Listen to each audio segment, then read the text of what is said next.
Hello, and welcome to the webinar, Using Language Interpretation Services, Why and How to Use a State-Approved Vendor. My name is Allison Stratton, and I have worked in the DPH Office of Health Equity for the last 3 years. Today I'll be taking you through a presentation about using telephonic or over-the-phone interpretation. I'll be talking about state-approved interpretation vendors, changing demographics in the U.S. and Connecticut, the most common languages spoken in Connecticut, the reasons we should provide language access, non-discrimination laws, accessing a vendor's services and types of possible encounters with limited English proficient clients, and some tips about working with an interpreter.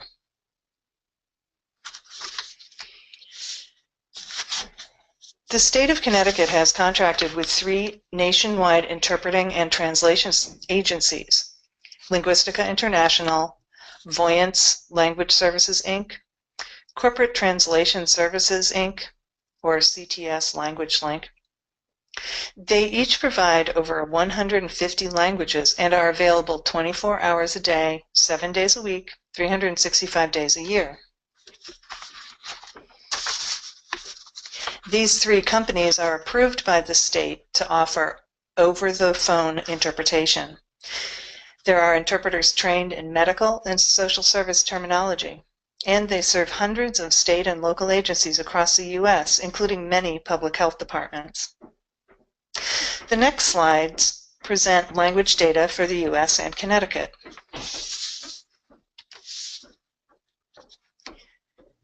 In this slide, we can see that in the U.S., for speakers 5 years old or over, about 8.6%, or about 25 million people, are limited English proficient, or LEP. LEP means that people may have difficulty speaking, writing, reading, or understanding English.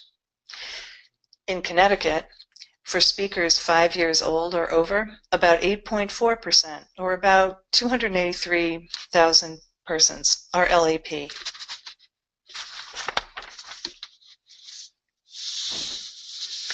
This slide shows the most common languages spoken in Connecticut and the percentage of people who speak other languages who also speak English less than very well. The chart shows that several populations in the state include a large percentage of speakers who do not speak English very well. For example, if you look at number 15, Vietnamese. Of the Vietnamese speakers in Connecticut, about 63% speak English less than very well. These data have implications for communicating public health messages and the appropriate targeting of health programs and resources. This last language data slide shows that in 4 of 8 Connecticut counties, 51 or more languages are spoken. Perhaps not surprisingly, Fairfield, New Haven, and Hartford counties are included, but note that New London County is also included in this group, possibly because of the increase of LEP persons living in the casino regions. Again, this has major implications for public health communications as well as for education and employment. So why should we provide language access to DPH services and programs? Reasons include the legal case, the business case, and the social justice case for providing language access. First, the social justice case. By providing appropriate language access to services and programs, an organization helps to eliminate health disparities and improve quality of services and primary care outcomes. This would include improving access to health care and access to a usual source of health care, and increasing client comfort level and satisfaction with that care, increasing compliance with and adherence to treatments, and increasing appointment attendance. The business case for providing language access to programs and services shows that organizations can gain a competitive edge in the marketplace by attracting new clients and meeting consumer needs. In addition, economic benefits include reducing costs of care, reducing visit time, avoiding the use or overuse of the ED or ER, and avoiding premature discharges and then readmissions.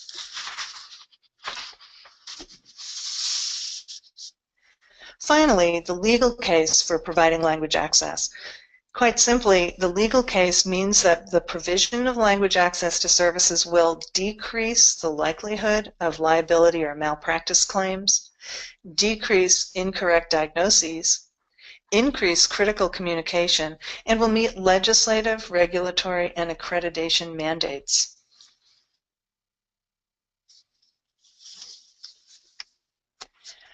Non-discrimination laws are the basis for strategies to ensure equal access to federally supported services. The legal basis for many non-discrimination laws is Title VI of the Civil Rights Act of 1964, which states that no person in the United States shall, on the ground of race, color, or national origin, be excluded from participation in, be denied the benefits of, or be subjected to discrimination under any program or activity receiving federal financial assistance. It's very important to note that national origin, as stated above, national origin discrimination has been legally found to equate to language-based discrimination.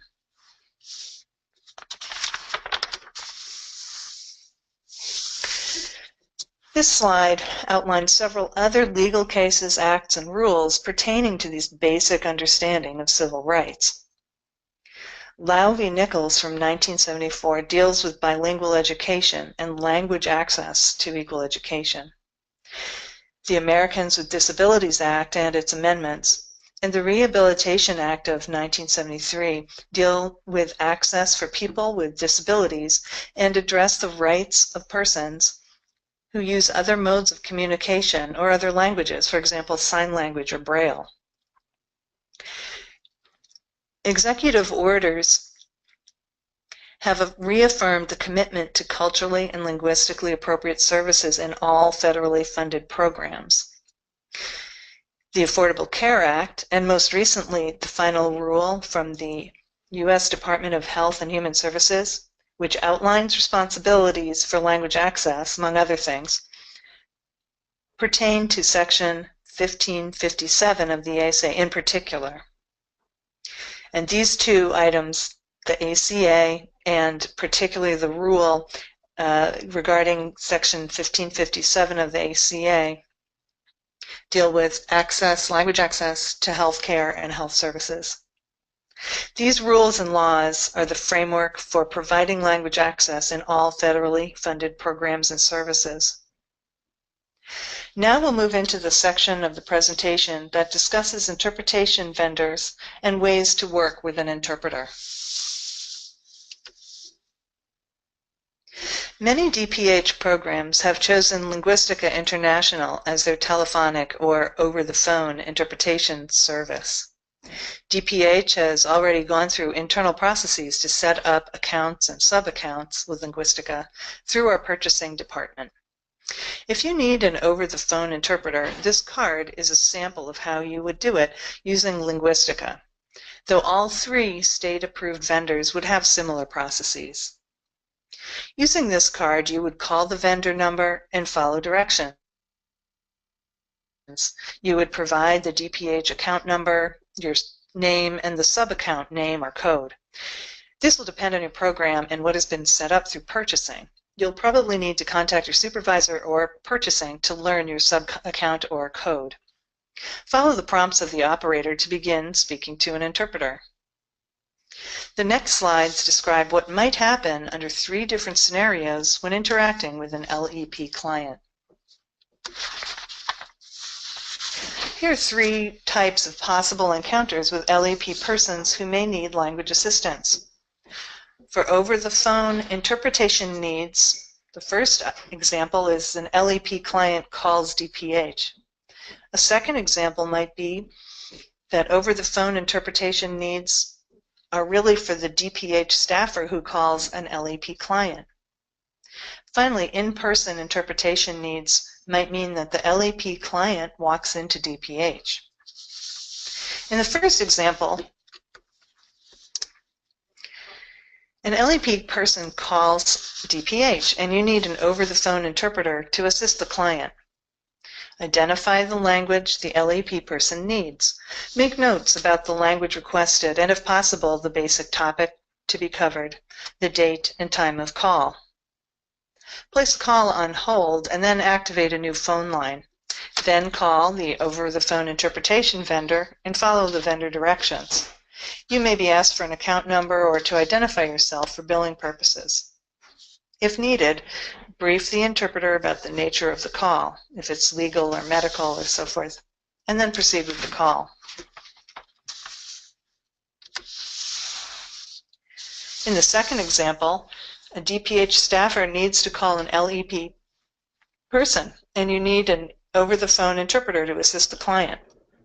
Identify the language the LEP person needs. Make notes about the language requested and, if possible, the basic topic to be covered, the date and time of call. Call the over-the-phone interpretation vendor and follow the vendor directions. You may be asked for an account number or to identify yourself for billing purposes. If needed, brief the interpreter about the nature of the call, whether it's legal or medical and so forth. Place that call on hold and then activate a new phone line. Call the LEP person. Join all callers together on one phone line and then proceed with the call. The third example is when you need interpretation because an LEP client has walked into the DPH lobby areas.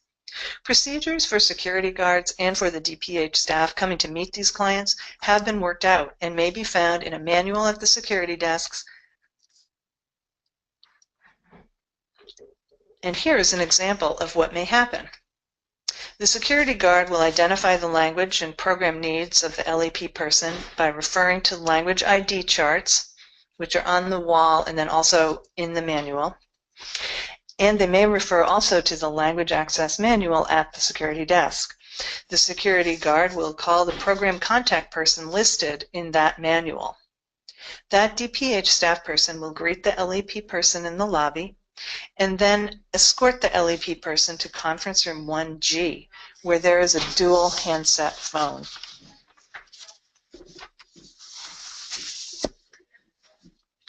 Once you're in 1G, make notes about the language requested, the basic topic to be covered, the date and time of the call. Follow the phone use instructions posted in room 1G and call the interpretation vendor. Follow the vendor directions, and you may be asked again for an account number or to identify yourself for billing purposes. If needed, brief the interpreter about the nature of the call, again, legal, medical, social services, and then proceed with the call. Remember that this room has a dual handset phone, so the LEP client can pick up one handset to listen and speak, and then you would speak into the other handset. Over-the-phone interpretation requires phone system knowledge. You need to learn how to use your phone. This includes learning how to conduct conference calls, third-party calls, transferring someone into a call. If you use the speakerphone setting, consider privacy issues and HIPAA rules before placing the client on speakerphone. And use dual handset phones when available.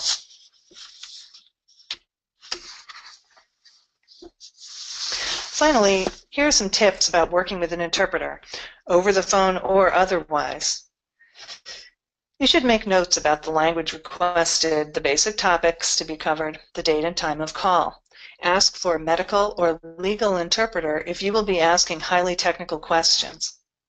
Before you begin, brief the interpreter. Tell the interpreter if there are special terms or topics that you'll be talking about. Over-the-phone interpreters use consecutive interpreting. Each party will take turns speaking and should pause between short sentences to allow everyone to catch up. Always speak directly to the client, not to the interpreter. Consider the client's level of education and use language that can be understood. Try to avoid jargon. And ask the client if there are any questions or if clarifications are needed.